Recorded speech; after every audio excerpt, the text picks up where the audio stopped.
an Empire Boxing and Unlearning Network production. Welcome back to the Empire Boxing Podcast. I am your host, Jana, and we have Leo in the building. We tried to line this up for quite a while, actually. You are a busy man. It's hard to lock you down. It definitely is. Yeah, sure. I mean, I think you were just on Global News or something not long ago. Yeah, we just, we did the jiu-jitsu segment on Global. Yes. Yeah, that was on Sunday, so. Yes. Back right at it. Very cool. Media. Well, I feel very special that I even made it onto the schedule. We feel Barely. special. I'm gonna speak on behalf of Jason Please here as well. Today we want to talk about all the things, and I have some fun questions and things we'll go through. But I want to know, because I actually don't know this part of your story. You were born in Italy. Whereabouts in Italy were you born? No, I was actually born. I was born here. Whoa! So Everlast website lied to me. Oh, I was okay. trying to research you a little bit. Oh, there we go. Wow. It's hard to find info of me, so. Ooh, mysterious. Okay, man. so you were born in Canada. Did you live in Italy? Yeah, no, I was born here, and then I was, and then I moved to Italy for a bit. My dad basically left me in Italy for a little bit, and Like on purpose? Yeah, I think so. Okay. All right. So, all right, son. Yeah. Today I'm gonna make a man out of you. Not even that. It was like, all right, I'm coming back in a little bit, and he never came back. And winked. No, yeah. So I grew up a little bit there, and then I came back here just at a young age, and then I came back, and then I did like elementary school. I did my schooling, and then always going back and forth to Italy and stuff, just because I have a big family there. I was just gonna ask. So you have roots there then? Yeah. Okay. Yeah. My mom's Filipino, my dad's Italian, so people like to call me the Talapino. You just have that flash up on the screen later. That's awesome. Okay, cool. And then, so did you like living in Italy? Like, were you bummed to come back to Canada? You wanted to stay there? Well, at a young age, for every little kid, I was maybe like 5 or 6. I mean, you need to be with your mom. You need to be with your parents. So, I mean, yeah, it was a different lifestyle. Definitely, I had my schooling in a preschool in a I guess taught by nuns there and stuff. So it was, they used to do some stuff Holy there. alphabets. That would be frowned upon here if you. Right. Yeah, for sure. Like some good old fashioned nun discipline. Oh yeah. So I mean, yeah, definitely. I feel like there's a nunchuck joke there or something. No. Let's not get in there. Let's not. But I was just been all of 2022. I was like, don't get canceled, and I've made it this far. Now, what part of Italy? It's down south, so by Puglia. It's the region of Puglia. So the city's name is Monopoly, just like the board game Monopoly. Wow. And do you speak Italian? Yeah, I speak Italian. Yeah, and just over the years, I've not only speak it but learn how to write it as well. Amazing. Yeah. Nice. And have you been back in the recent years? I haven't been back since I was injured, actually, which is I probably haven't been back since 7-8 years, which is I need to head back. Yeah. I'm gonna head back there very soon. So it's been really hard to travel last couple of years anyways. Yeah, no, for sure. 100%. Now, did you start boxing in Italy, or was that when you came to Canada? No, I started my boxing in Italy. I started in my city Monopoly, and my coach was Pietro Verdiani, and he was a great boxer himself, and his brother was Tony Verdiani, and he actually was a military veteran and also a very high class professional boxer back there. So I had a really good old fashioned style Rocky coach with the size of the boxing gym was basically the size of this room. It was really small, really small and old school. Nice. Yeah. And if you had a successful day, in the gym, you'd go for pastrami sandwiches or something after. I don't think so, but not with him. All right, fine. Now, this is very cool. Okay, so what was the boxing scene like in Italy, as a young kid, kind of up and coming into it? And then did you start with competitive intentions, or was it kind of checking it out, see what this is about? So, before I even got into boxing, I was actually playing soccer in Italy for a little bit. I played with the city team. I played a bunch of practices with them, and then I was like, wow, I thought I was good in here, but in Italy, I was, in Italy, everyone was really good. It's like playing hockey, right? Right. Someone who's coming to play hockey in Canada. You're whoa, yeah, different level. Exactly, different level. And I came across that little gym, and I had, it was really crazy how I just the timing of everything came together. And, just growing up in a medical background, like my family's, my doctors, dentists, and nurses and stuff like that. The last thing they wanted to see their kid is going to get their punched. Yeah. I mean, like, at least you have the dental like coverage, but like, what were their opinions on it at first? They didn't agree with it. They didn't at all, actually. So did you train in secret? Oh, I definitely did. When they thought I was in school, I'd be training. Yes. I'd just be skipping school and I'd be training in the gym. Did they ever bust you? Eventually they were like, I needed to get papers signed so I could fight. So I was like, all right, I need you to sign this piece of paper to my uncle. Just don't read it. Just sign it. Yeah, just sign and it. Don't tell my mom that you signed it. Immediately that was told, but yeah, I got a phone call after saying, "Oh, like, what are you doing? Like, like, are you sure you want to try this out?" Like, just because they've seen people, who have, traumatic brain injuries and stuff like that. And that's all valid concerns, like, for a parent. Oh, 100%. No, did they attend your first fight? No. Okay. My first fight was actually the Italian interregionals. Okay. And that was a big stepping stone for me. Just, coming up as a kid, not having a lot of self-esteem as well. And I won that whole tournament. Being my first fight, I had like 4 fights. And they call it the Italian Interregionale Centro-Sud, which means from the center of Italy down. That included all those provinces, right? Yes. Kind of the middle of the boot, if you look at it. Yeah. Very cool. Yeah. So your first, like most people come on their first fight, and it's like in a, like a hotel ballroom with like concrete floor, like in a high school gymnasium or something. And you had like a pretty prestigious tournament. It sounds like, and you had 4 matches in a weekend. Was like your first step into the ring. Oh yeah, no, for sure. And they, from every part of the South and center, like I said, those are some tough guys. Probably some of the toughest matches I've ever had. Wow. Yeah. And why do you think that is? Is it culturally? Is there a work ethic difference? Is it just a talent pool? What is that? I think, the population density that Italy has. I'm not too sure what the population, but it's a lot more than Canada for sure. Yeah. And every little city around and every province would have their own little boxing gym there. So, I mean, it was easier to get fights there too, right? Yeah. Other than BC, people are not getting fights here and there before, but now, things have changed, obviously. But a little bit for sure, in the right direction. 100%. Now, what was that like stepping back into your home gym after smashing everyone at the interregionals? It was amazing because I was considered the first champion of my city, interregional champion, and people used to walk around and I would, looking different than the rest of people, and they would call me Little Bruce Lee. Yeah. So tell me there's a plaque on a wall somewhere with your name on it. Yeah, there probably is. Yay. Yeah. So it was an amazing. Like just experience. Just for me, and the growth that I got from that, and like the boost. Yeah, I was just gonna ask you. You mentioned something, about self-esteem. I think all young people search and try to find themselves and feel unsure of themselves. And it's that kind of crucial developmental phase where you're kind of figuring out who you are in the world. How did that affect you for the better? It just gave me a boost of confidence, like you just said. And also a sense of purpose and meaning as well. That next fight, when's that next fight? We're working towards something. We're working towards something rather than, being lost. And that's kind of what I needed. Did boxing give you something different than soccer did in terms of that like competitive itch to continue?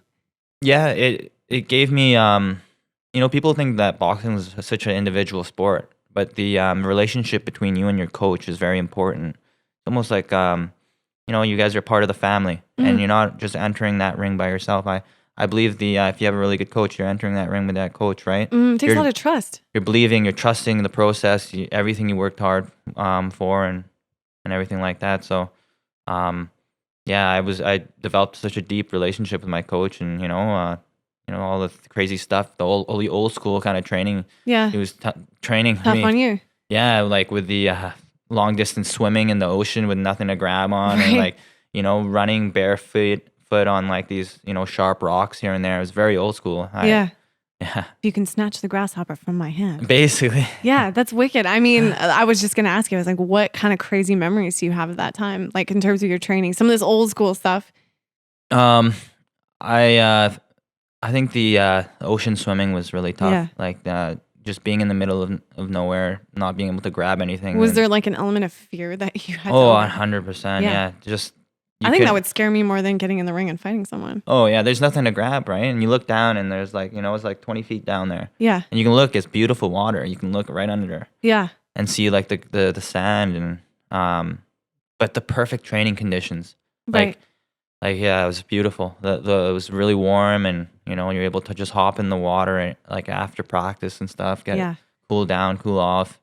Yeah, and some great guys too. Some everyone was super supportive and stuff of me, and built up my ego a little bit. Yeah. Call me mini Bruce Lee, but Nice. I mean, that's quite the compliment. Bruce is a legend. So you're the former Italian interregional champ, and then you are the WCB Canadian Amateur National Lightweight champ as well. Yeah. Tell us about that journey. That was through Com Sports when at that time, and yeah, it was. I don't know if you heard. It was like 5. For the champ fights, it was like 5 rounds. You can, there was gauze, everything. You can wrap your hands. Yeah, it was 2-minute rounds as well. No headgear. I really loved it. Yeah. Honestly, I really liked having no headgear and fighting more rounds. And What did you like about it? I liked how it kind of prepared you for that pro aspect of the whole thing. So, I really liked it. I liked the atmosphere as well. We got to fight in a lot of casinos and stuff, and Yeah.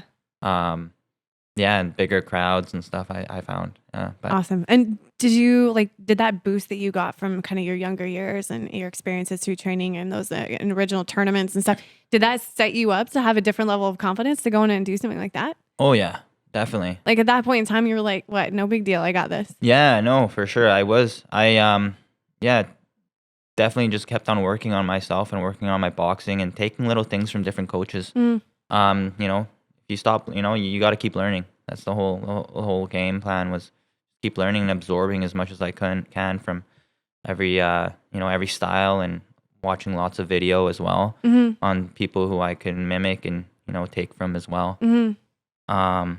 Yeah, it's interesting. There's some sometimes there's this cultural sort of frown in boxing about like not coach hopping, but like you show up and you train with someone else. And I was always of that school as well, where it's like I want to just learn from as many people as possible. If you're in a camp, like you're sticking with your coach and your gym and that kind of thing. But if you're not, like I say, like spread the love. Like there's a million people out there that have things that you can learn from all over the world if you have the opportunity to do so. But I know that sometimes culturally there can be like a gym hopping, coach hopping, like sort of like frown. And I think I think you're missing out on opportunities if you're not doing that. What do you think? Yeah, no, 100%. I came back here, and then I went around the gyms, and I tried to find the best suitable gym for me and with a good atmosphere and good sparring partners.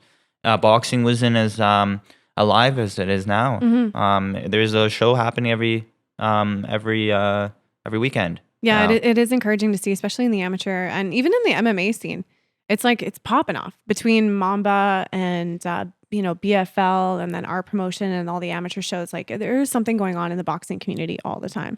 But I still find that Vancouver's not a boxing city.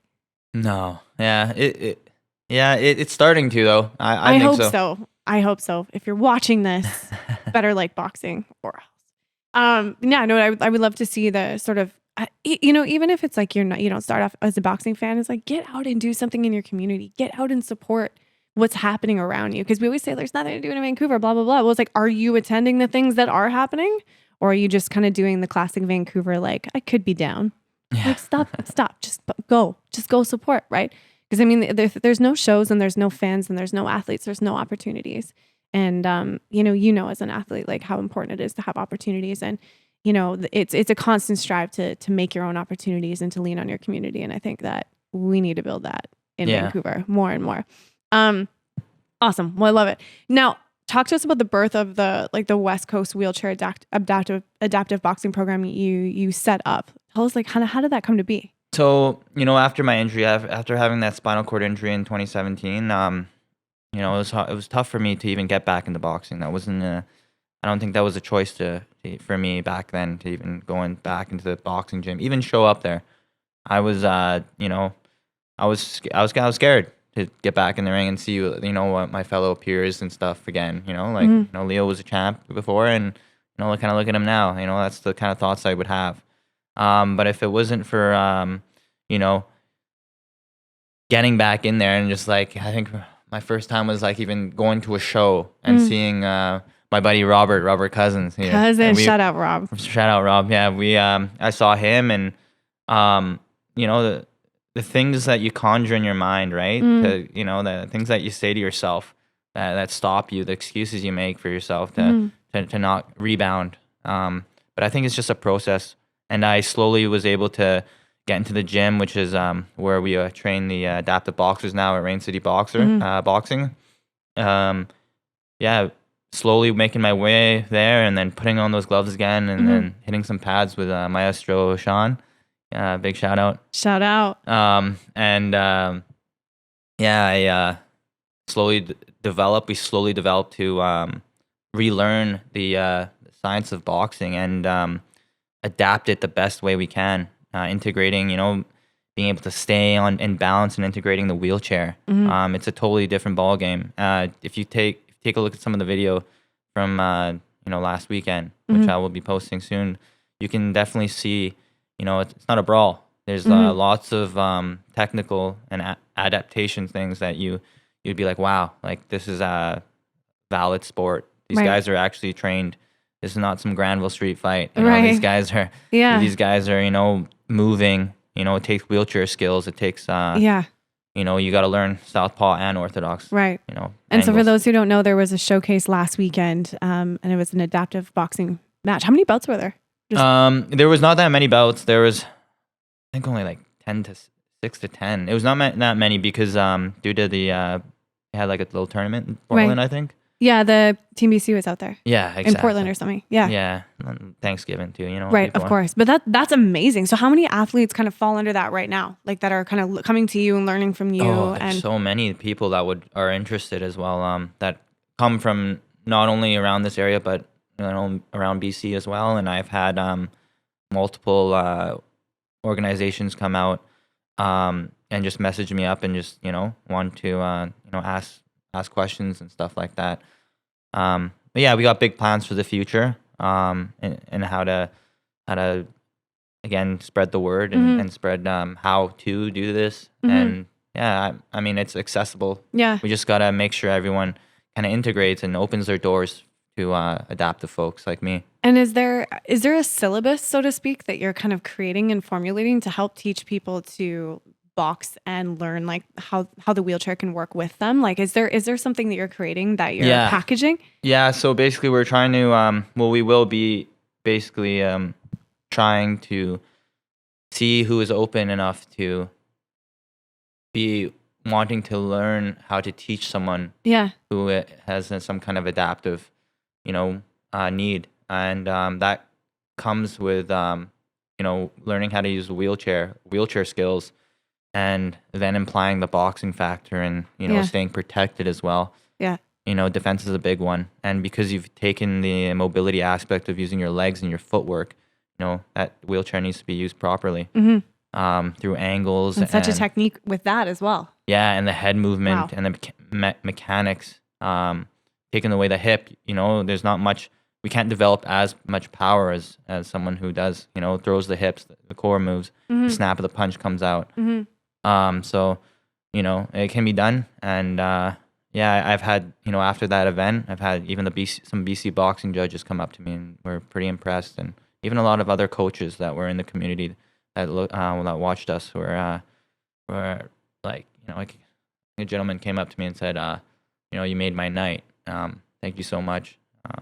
So it was awesome. It was awesome seeing the positive reinforcements to everything that we're doing there. Well, it's cutting edge too in so many ways. It's uncharted waters, really. There's all these people that are probably coming to you going I wrote off, probably feeling like I had the ability to do this sport. that are now having their minds blown and their eyes open to the possibility. And then to even have a stage in order to feel competitive in that sport is like, it's unreal. That's uncharted waters. You're doing something that no one's done. Yeah, it's not a recognized sport. That's Yes. what it's not a recognized sport yet. I don't take the credit of creating a sport. Creating this sport. I think that a person's definitely back in World War II or something like that. The veterans came back. They probably whipped on some gloves. Were like, all right, let's go at it. But, Yeah.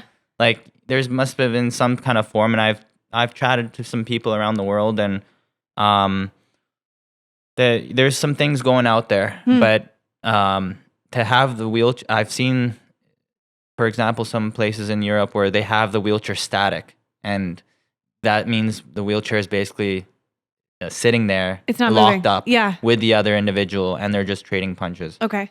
which I don't believe that's boxing. Maybe to the individual, depending on the severity of their injury Right. or whatever, their adaptive needs. But to me, isn't boxing moving and not getting hit? Isn't it the technique of movement and the 3 ranges of boxing, inside, outside, Yeah. mid range as well? Yeah. So we want to get all these things together and really combine them to an equal point, and even having a classification system, which means that the individual will be paired with their other with a similar ability level. On the weekend, we had two amputees go at it. Well, I sparred 2 different guys. Basically, I did 2 rounds with my friend Max and then Jeffer as well. It was just 2 amputees, different weights. Unfortunately, there was no one to go with Jeffer because he weighs a little bit more, and his ability level is different than mine. Coming from a spinal cord injury, not having to deal with stability issues, Right. and not falling over. So, I mean, regardless, I went with both of them, Yeah. which is great.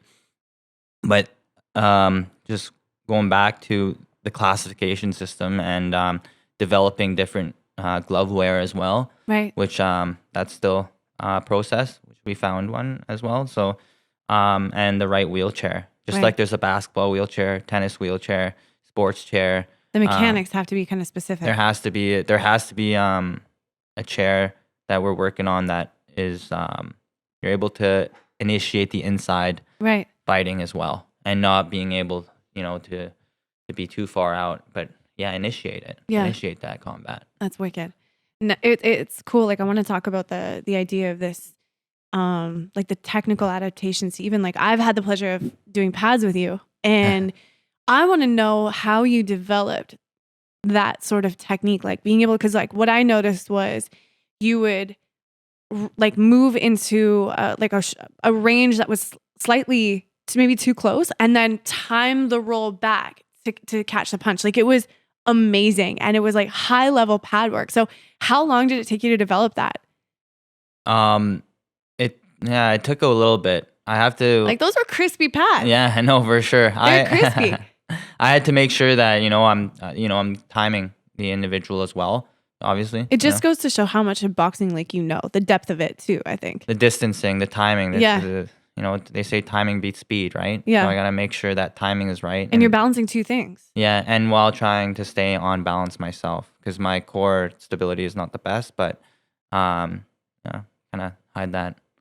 Yeah, I mean, like the pad work was amazing. I was super super blown away just by your crispness and your timing, and just you being able to manage like me connecting with me, my distance, your distance, and the ground wasn't even like even Level, yeah. it right. wasn't- So you're moving in and out. It was just like I was just like, this is the coolest thing ever. And then I want to like shit on Instagram for a second because that was like, you want to talk about good content? That's great content. And like I'm watching people doing like dumb dances and stuff that's getting more views. Get a hold of yourself, world. Like what is going on? Like that video should have gone viral, I think.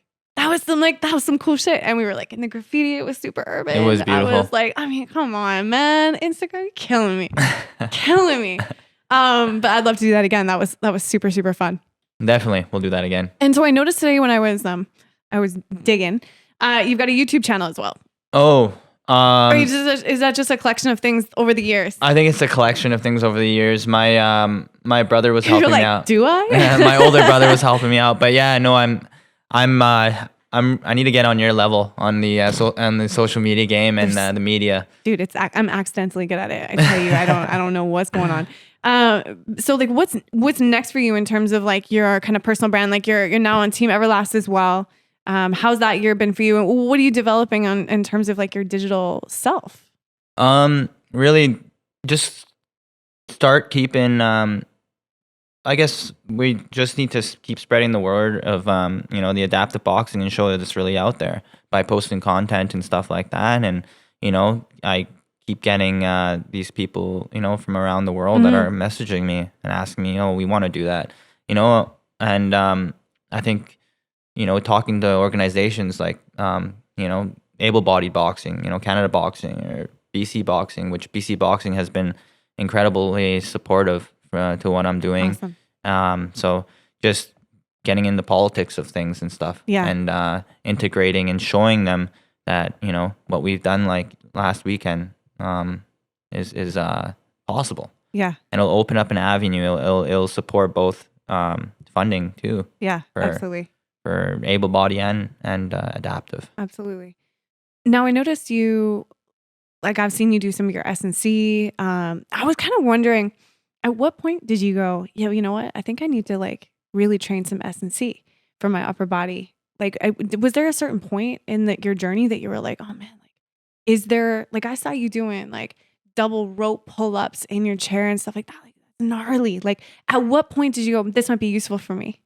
I think making sure that I develop all my skills, and this is a game of I have to do like 20 transfers a day, 20 to 30 transfers, which means like I have to like push myself, like doing muscle ups basically. Yeah, like or dips, muscle ups, yeah. chin ups, everything that's like almost like calisthenic stuff, but you're able to lift your body weight but also do it efficiently and activate the right muscles and the mechanics. And not just relying, just shoulders, try to get that lat in there, save your shoulders, keeping your range of motion. It's for the things I do, like I'm also on the Canadian cross-country skiing and team as well. So I'm doing multiple sports. I'm doing multiple things, and the wear and tear that my body has from all that stuff, recovery is the most important thing for me. What strategies do you use? For recovery? Yeah. I think like diet. Diet and I do the sauna and stuff. Yeah. Like if you want to go today, maybe I woke up, had my breakfast. I usually have some bacon in there and I have my liver. I know yeah. I have my liver. Bacon and liver together last. Bacon, liver. Recovery strategies brought to you by Leo. Make sure I get my a lot of carbs just because I burn a lot. Yeah. From all the volume I'm doing from skiing. And then, I hit the sauna. I have the 5 to 7 times a week. I'm always in the sauna, stretching. I'm getting into a little bit of yoga. I like to open up a little bit of yoga and just learn how to breathe better from the lower half of breathing. So, just stuff like that, and just rest, sleep as well. Being consistent. How much do you sleep a night? Probably like on average 7 to 8 hours, which is not. Man. Yeah, not the best. 8 minimum, maybe. 8. Yeah, I'd like to go 8 to 9, but yeah. Yeah. All you people like on 6 hours, just wait. Oh. I'm telling you, it's coming for you. Sleep is key. Sleep is key. Now, I know this is kind of a boxing podcast, but I want to talk about jiu-jitsu. Oh, okay, let's go. Because as you know, big fan of jiu-jitsu. I'm coming up to like my year birthday in the sport, and I'm obsessed with it. I never thought I'd love something as much as I love boxing. Hey, like they say boxing's a chess game. But jiu-jitsu goes a lot slower, which allows you to think a little bit more. Thank you. And you can see because someone's not trying to bludgeon your face. Like you can, there's this just like sort of removed sense of like as much as there's adrenaline, I don't find that there's as much adrenaline. Because I can kind of extract and I can see what's happening. I can watch the guard play. I can watch the regard. I can watch the grips. I can kind of see what they're trying to do. Like I find it you've got a different visibility than boxing, in my opinion.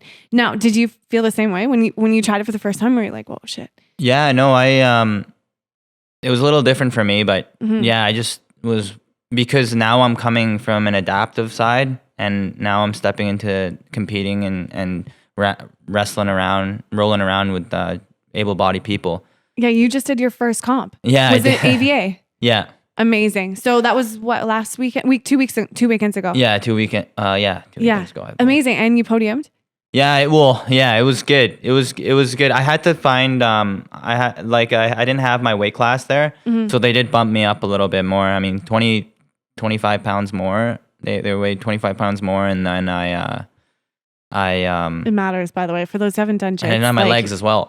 So we developed strategies obviously for that. Yeah. And some that worked out, and just it's your first time in there. You just want to experience it. But I think the hardest thing for me was really even just coming in there and just rolling inside those doors and having people look at me with the gear on and being like, oh, wait, this guy's rolling today?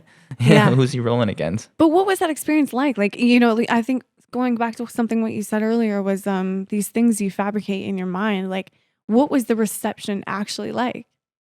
How did I feel? How did people receive you? Oh, I had like so many people come up to me and saying thank you. And like then, respect. Yeah. I had a standing ovation after, even though after I lost by, it was submission only. Yeah. The guy wasn't able to get me, but as he was able to, I think, get out of, at that last exchange, get out. So he won that way. So I, after that, like you said, people were ecstatic, I guess, with the, sometimes I'm kind of blind to that kind of stuff, and I'm like, I just lost. Why are you guys standing up to me? You're blowing people's minds, though. Yeah, and I've had people come up to me and being like, sometimes I don't get out of bed, and thank you so much for doing this. And I was, I'm just grateful that I have had that superpower, that I'm able to inspire people to get up and do something or try something new or take that leap as well. I think most people would say that there's nothing you can't do. From what I've seen in the short time that I've known you, that I don't think there's anything you can't do. And I was curious if you found actually an advantage in sort of your upper body strength and your pulling abilities when it came to grips and holding on and like back, like when you have someone's back. Like, how did you find that there were things that even surprised you about your own ability? Yeah,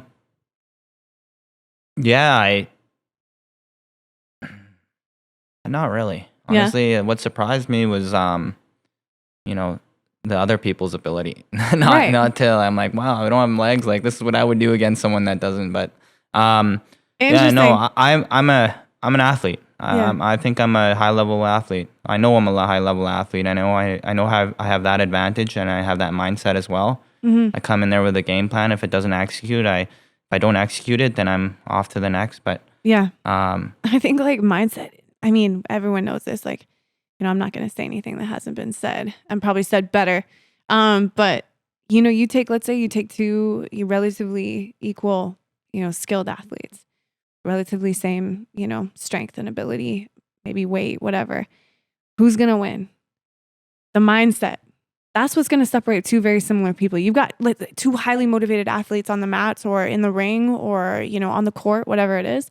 Mindset is what I think kills a lot of people and stops a lot of people from experiencing their, their actualized self in sport, and not just sport, maybe their careers, their relationships, whatever, is that mindset. So if you have that, as far as I'm concerned, you can do anything physically if you have the mental tenacity to even begin the journey. You have to find that, and some people have it and some people don't, but everyone don't have it to start off, but everyone can achieve that mindset. I didn't have that mindset in the beginning.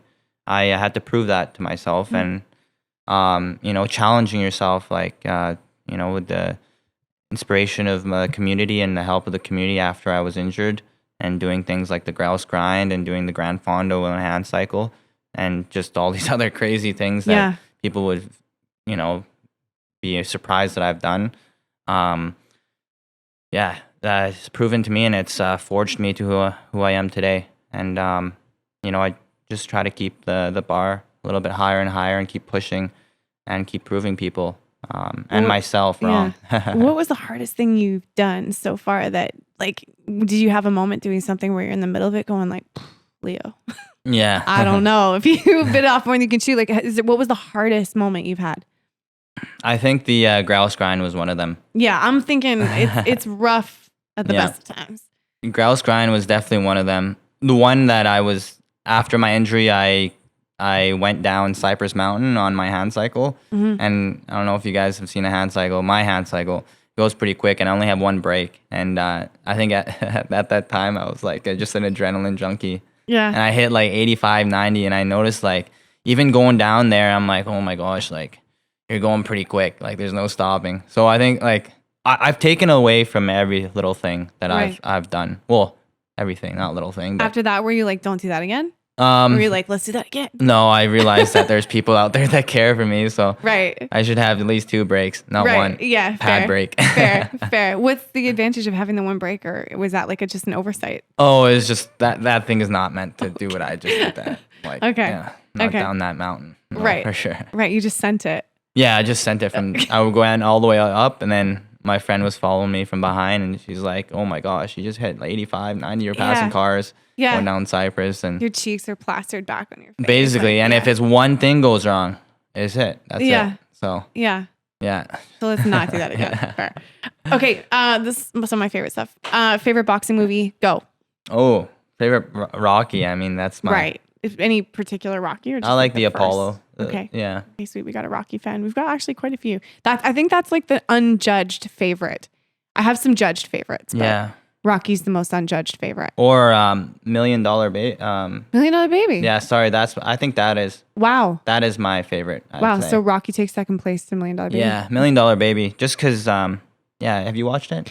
I almost cried at the end. Did you? I almost cried. I'm dead inside, Leo. So I don't know. I just find, I mean, if you watch my podcast, like I like hating on things, and I find them so cheese. Like I just can't get past the Swiss. Like I'm like, it's so cheesy. But of its era, like when it came out, I remember being like, this is dope. Like I'd never seen a female boxer like portrayed on the main screen. So and I think Jamie Ward was saying when she was on the podcast, you know, I think that movie was pivotal, inspiring females to turn pro or even just put on the gloves for the first time. So I respect $1 Million Baby, but it was pretty cheese. Favorite music to jam out to when you're in the gym? Some kind of Latino music or some kind. I like to hear a little salsa. I like to dance. Boxing for me is the dance. Right. That's how I took my boxing. Right. Fantastic. I'd beat you on the feet, and then I'd capitalize on that. So, I love dancing. Have you ever trained in some of the boxing gyms in LA? I've sparred in Wild Card a lot. Yeah. I met Freddie Roach. He set up some sparring at Wild Card with Christian Avalos. Who else? Oxnard, California as well. That's when all the Russians and Ukraine and all the other Eastern Europeans were there. Mm-hmm. They had a lot of amazing talent there at that time. And talking about footwork too. Yeah, Vasily Lomachenko trained there as well. My good friend Julian Bautista was there. Usyk came there a couple times. Kovalev was there a bit. Nice. They had all those champions on that wall there. Yeah. Maidana was there. Robert Garcia was there. And then they eventually sold the gym to their manager. I forgot Lomachenko's manager. Yeah. But wicked experience. Oh, it was amazing. It was an amazing experience. And I mean, I've been to a lot of gyms there. I was gym hopping there. Mm-hmm. After I graduated high school, I just one of my sponsors was like, you know, you should go, and I was like, all right. Yeah. Packed my things in my car, everything I needed, Yeah. and just drove down there. Drove south. Slept in my car if I needed to, and then just like hopped gym to gym. Sick. I'm gonna be young.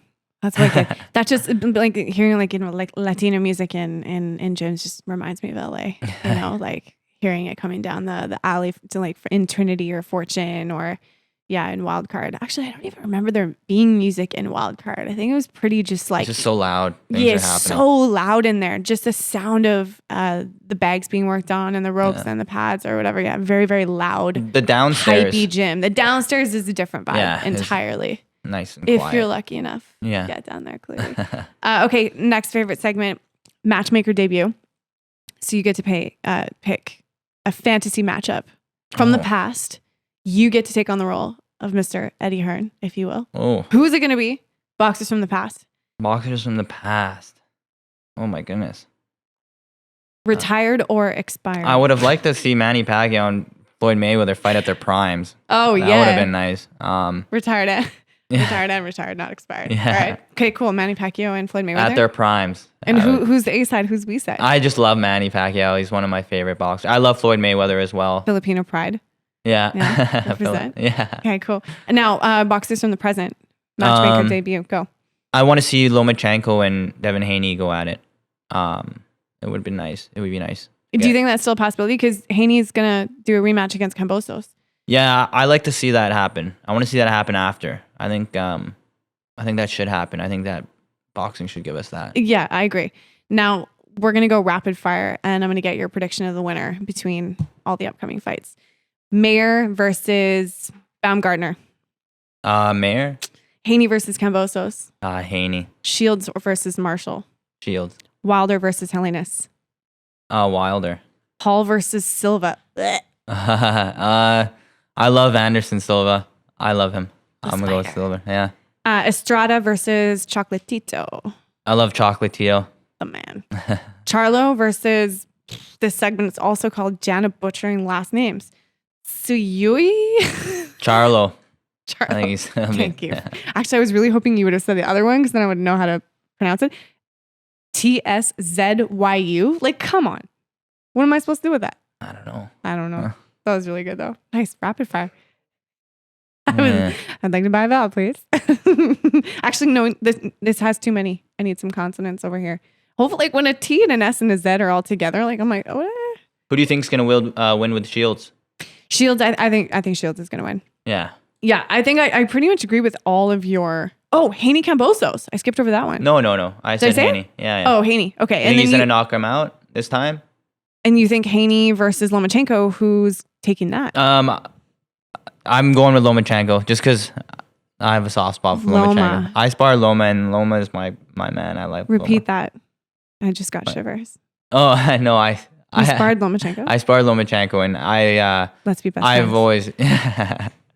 Oh my gosh. But yeah, no, I have a crush on him. I love Loma. I mean, who doesn't? He's not only just he's masterclass boxer, but he's a champion. After I was injured, he sent me a little gift as well. So I really appreciate him being who he is and what he does for the sport. Yeah, he's beautiful sportsmanship. Yeah. He's totally an ambassador to the sport for sure. That weight class is popping. It is. So if you had Spence versus Lomachenko, who do you think would take it? I'm going Loma all the way. Loma, all the way. All the way. You had a T-shirt? Loma, no. I mean, you need one. No, I don't have a T-shirt. Okay, well, Lomachenko, if you're watching this, get the man a shirt. Okay, wicked. Yeah, Paul versus Silva. Okay, so talk to me about your opinion on the celebrity matchups of the new wave of boxing. Question 1, is it good for boxing? Question 2, is it dog shit? For the entertainment, I think it's good for boxing. I think it brings people, especially when his card has the undercards of some up and coming pros. Mm-hmm. It allows a lot of more people to view these up and coming guys. If they do, like last card, remember they had some up and coming pro guys, right? Wasn't bad. I'll give you that. Yeah, they did have some guys. Just so guys, like, how do you feel about guys like that headlining? Like, because he headlined on a Haney. Like, yeah. I'm like, what? Why not? Take Let a him do his back thing. seat, really? If people are gonna buy in and get involved with the sport of boxing, why not? Okay. Fair. Yeah, I don't think he's I'm a bad. salty about it. I don't think he's a terrible boxer. I think he has improved. I'll give him has. that. Like, Yeah. it's not awful. No, yeah, for sure. But if he let's say if he wasn't Jake Paul and you just watched him and he did what he did, would you still feel the same? You know, I think he's like B-League Wilder. Like, because you watch Wilder and you're like, how are He is you fighting in the heavyweight? Like, I'm like, how are you a champion? Like, I've never seen it as Wilder. little boxing as Oh, He's got like 2 things that he does. One of them he leans on. he has the gift of God. That's what I call it. He has the power. He has the something that he was born with, is the gift of God, of the power punch. Has it been measured? Like He's a scientific... he throws that right hand like a baseball. like a 95 mile an hour fastball. Yeah, but as a boxer, I'm like, heavyweight. we Talking about they're heavyweights. Look at Tyson Fury. That's boxing. That's beautiful boxing. Absolutely. And the guy looks like a bar stool. Yeah, he's a masterclass, Tyson Fury. He's best. Yeah, he's unbelievable. I mean, watching Tyson Fury, like you don't think you're watching a guy his size No. move, and his defense, his head movement, like his ring management, like his distance management, it's amazing. Who is your current favorite boxer apart from Manny Pacquiao and Lomachenko? Can I say Tyson Fury? Mm-hmm. Yeah, I think I love Tyson Fury. I like what he stands for. I like what he does outside, not only inside but outside of the ring as well. Totally, he could have a singing career as well. He's really good. Multifaceted. Who would you fight if you could fight anyone right now in any weight class? Any weight class. Open super fight. In a wheelchair or without the wheelchair? Both. Let's do both. Who do you think you could spank in a wheelchair? And then I think I could spank anyone in a wheelchair. Let's go, Leo. Okay. All right. I think I could spank anyone in a wheelchair, but in my weight class, I mean, I'd like to even fight Tank if I would. I just like to see if I can. I would buy that. My like the footwork. I looked at the type of fights he's had. I like to see him fight a more experienced and higher caliber guy. Do you think? Because Tank's been talking a big talk about, burying Ryan Garcia. Oh, what do you think about that? I mean, I don't know. Think he's going to beat him. Yeah, I'm not too sure. I don't have enough knowledge of Ryan Garcia's the way he boxes, but I mean, he's got a savage left hook. Yeah, he does, right? He's fast. Yeah. What is the age difference? Oof, what? And the weight? Jason, 10 years? Less? I thought Ryan was younger. Well, he's like 24. Okay. Yeah. I don't know. But I mean, experience-wise, they're more or less pretty. Are you like pulling up the facts right now? Yelling the facts off screen? I love this. Are you Jamie's? I'm like Jana Rogan. Gervonta Davis is 27. Wow. Okay. And Ryan Garcia, 24, 22? Checking right now. He is 24. 24. The thing is, like, he has that, like, Tank has that one hit too, right? You can never count him out of a fight because he does have that power as well. And he uses that gazelle punch. Like, he can come forward with a lead hook and sit someone down. Yeah, I mean, if I had to put money on it, maybe Tank. Yeah, I think so too. Yeah, if I put money on it, for sure, Tank. Yeah, I mean, he might be my current favorite up and coming boxer. You think so too, Matt? Matt likes Tank. Yeah. Why do you like Tank? Big fan.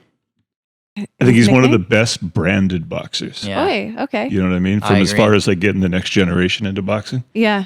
From music to who he's aligned himself with, everything. How important do you think branding is for athletes these days, even in the amateurs?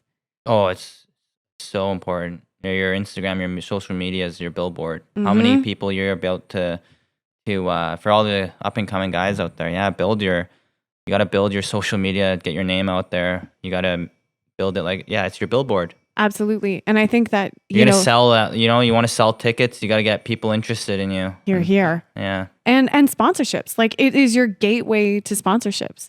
It's like, don't wait. Don't wait for people to give you things or find you. Like, be out there in their faces. Make yourself impossible to ignore. And opportunities will start rolling in. Like, Instagram is an amazing thing. I've been blown away by it over the years, I come from a place of like, I don't really care if you like my content or not. Like, I'm not out there trying to make trending content. I have fun with it, but I think the authenticity speaks. Yeah. And I think young athletes need to be on their social media for sure too. And you're seeing more of it. And it's exciting to watch people kind of take that seriously in terms of them marketing themselves and branding themselves as athletes up and coming. So very cool. I love that. Leo, it's been an absolute pleasure to chat with you. Thank you so much for coming on the podcast. Yeah, thanks for having me again. I love what Empire's doing locally as well and bringing up these great fighters. I'll always support you guys as Yeah, well. we hope to see you ringside again. Yeah, November I'd love 12th. to. I'm gonna definitely try my best to make it if I'm not competing for skiing, but Just do a cardboard cutout of yourself if you're gonna miss it, and we'll just stick I'm that sure. ringside. I'll message Jason. Yeah. He'll get that set up. Maybe Yeah, you can Photoshop or something like that. Actually, that's a great idea. Like, let's just do a bunch of cardboard cutouts of like really Of famous celebrities? people. Yeah. Be huge. We'll do one of Leo if you can't make it. Ideally, we want you there in person. I also would love to maybe even one day if we come up with an opponent and stuff, maybe even showcase on a Empire. I like Yeah. this. On an Empire show, fly someone out here from. I know there's a couple guys in the States doing boxing, but fly someone out here and actually have I love it. legit fight. Yeah, I love the idea of doing that. Turn pro and whatever. That's how we go. Yeah. Just back to your cardboard cutout self. Who would you like to sit next to? Cardi B? What do you want? There's Cardi B. I'll sit next to you, Jana. Me? Oh yeah, definitely. You want to roll? You want to like run with the show with me and just like run around and like yell at people the whole time? I was running security like halfway through the event. Leo's singing the anthem with me this year. Ooh, I like that. Yeah. Duet. Well, you'll always have a seat. Oh, I love it. Oh, naughty Leo. Okay.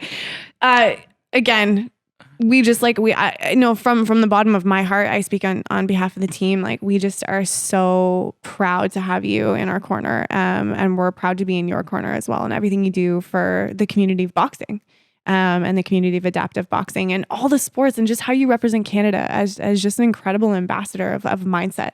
I think that's really what it comes down to. It's not just your prowess physically as an athlete and your past, present, and future as an athlete, but what you represent and the mindset you have and how you inspire young athletes and current athletes and just human beings to just be their best selves. Like, I mean that from the bottom of our hearts. We absolutely love you, Leo. So it was a pleasure to be able to chat with you on the podcast and sit down. Global News. We here. Thank you so much again for having me. Yeah, absolutely. Yeah. All And, right. to all those people out there, keep going, keep fighting, keep training, keep studying, keep doing whatever you need to do to get to that level. Don't give up on yourself. You always have, that support from family and friends. Surround yourself with good people around you. And, just keep going. Don't give up. I love it. Will I see you November 19th? I think there's a BCJJF. I think I'll have to skip out. I'm going to Finland and I'm skiing. Oh, I'm going to Finland and he's always doing something So cool big that makes time. you feel less cool. No, just kidding. Okay. Amazing. Well, either way, we're stoked to see what the rest of the year brings for you in 2023. And it's been a pleasure to have you on the Empire Boxing Podcast. That was another episode. Thanks for tuning in. Subscribe for more. Make sure to listen, follow, and subscribe to Empire Boxing on Apple, Spotify, and YouTube.